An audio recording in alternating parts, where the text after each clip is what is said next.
桃园市柏林的头一个空气的纪录片《看见台湾》，第10档前放送哦，带观众用新的角度认捌台湾这块土地。后来桃园空难过身，嘛有桃园接手来制作，除了空气幕、冒海底画面，明年会来放送。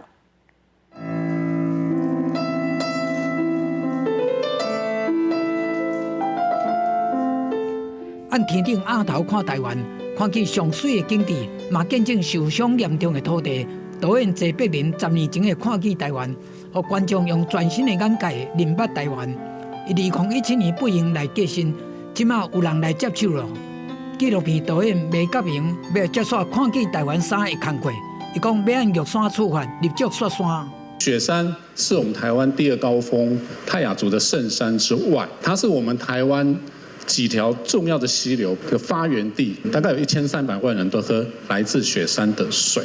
看见谢柏霖基金会伫初八举办看见台湾公演10周年记者会，头一届公开看见台湾3的预告片，一届要用空拍机飞入山谷甲松林，嘛会创立海底观星平台。看见谢柏霖基金会讲，会继续透过镜头见证台湾环境的变迁，关心新的环境问题。我们是不是在无形当中，又在一步一步的摧残了我们这一块土地？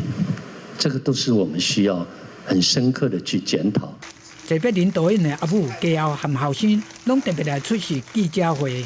这届纪录片号名《看见台湾3》，基金会讲看见台湾2的荣耀，永远保留给谢导演。新片按算伫明年公演，会继续看见台湾，和改变持续发生。记者综合报道。